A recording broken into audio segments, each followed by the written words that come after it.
안 들어온 것 같은데 예. 국민의힘 박충건입니다. 2분 드리세요. 2분.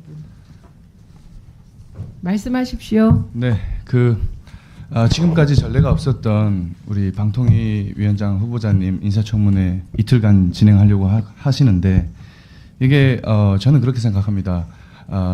언론 노조에게 잘 보이기 위한 정치 공세일 뿐이고 그리고 이진숙 마녀 사냥에 불과하다라는 말씀을 드리겠고요. 애초에 이진숙 방통위원장 그 후보자님에 대한 인사청문회가 왜 실시됩니까? 이동관 위원장님은 취임 3개월 만에 이제 자진 사퇴하셨고 그리고 김홍일 위원장님은 6개월 만에 자진 사퇴하셨습니다. 탄핵 소추를 발의해서 방통위가 식물 상태가 되는 것을 막고자 자진 사퇴한 것이 아니겠습니까? 모두 민주당의 탄핵병으로 인해서 일어난 사태라고 생각을 하고요. 그리고 우리 존경하는 최민희 위원장님께서 얼마 전에 그 보도 자료를 내셨더라고요. 윤석열 정부 들어와서 방통위원장 사퇴로 인해서 2년 만에 방통위원장 청문 준비 비용이 문재인 정부를 초과했다 이런 말씀을 하셨는데 지금까지 윤석열 정부 들어서 2년 동안에 1억 3,900만 원이 넘는 인사청문 비용이 들어갔고 문재인 정부 5년 기간에 쓴 것은 1억 800만 원이 좀 더 됩니다.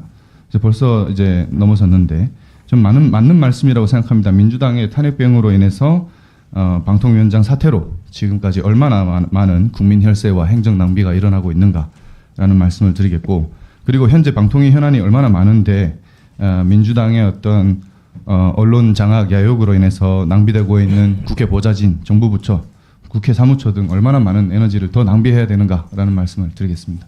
고맙습니다. 박충건 위원님, 그러면 본 위원장이 언론 노조에 잘 보이려고 이틀 하자고 한다는 주장을 하시는 건가요? 그거는 취소하셔야 될 것 같습니다. 그 발언은. 그리고 거꾸로 우리 이제 서로 각 당의 대표로 나와 계시는데 민주당 의원이나 조국혁신당 위원께서 박충건 위원님이 용산에 잘 보이려고 그런 발언을 한다고 만약에 얘기한다면 제가 제지할 거거든요.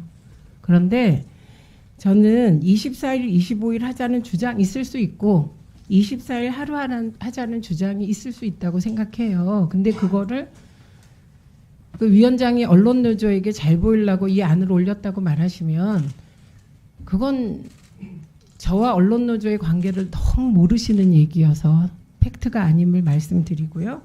그리고 어차피 말씀하셨으니까 1억 얼마 윤석열 정부 들어서 방통위원장 인사청문회에 들어간 비용의 기준 날짜가 언제인지는 아세요? 기준 날짜.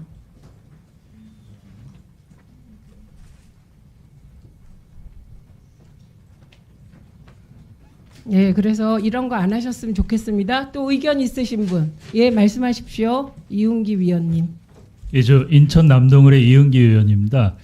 인사청문회 관련해서 이진숙 후보자는 뭐 우익적인 언론관 그리고 아까 블랙리스트 여러 가지 있지만 제가 어제 충격적인 걸 하나 발견했는데 2022년 11월 10일 날 자기 페이스북에 MBC를 압박하기 위해서 광고를 주지 말아야 된다 이런 말을 했어요. 방송통신위원회를 총괄해야 될 위원장이 광고를 갖고 특정 방송사를 압박하겠다고 이런 발언을 했는데 이런 게 제가 보니까 한두 건이 아니에요. 그러면 청문회에서 충분히 이분이 정말 방통위원장으로서 자격이 있는지 검증을 특히 정책적인 검증을 해야 된다고 생각을 하거든요. 그럼 저는 하루는 턱도 없이 부족하고 뭐 이틀이 될지 3일이 될지 모르겠지만 충분한 시간을 갖고 검증을 하고 특히 방통통신위원장이 지금 대행체제가 6명, 7명 계속 불안정한 체제가 계속 되는데 방통위원장을 제대로 역할을 할 수 있는 분을 뽑아야 되는 거 아닙니까? 그러면은 철저한 검증이 필요하다고 생각을 해요. 그리고 더더욱 지금 후보는 벌써 여러 가지 문제점이 드러나기 때문에 충분한 시간을 갖고 검증하는 게 국민들이 원하는 거라고 저는 생각을 합니다. 그래서 저는 하루는 정말 너무나 부족하고 최소 2일 이상 그 청문회를 해야 된다고 생각합니다. 예. 네, 잘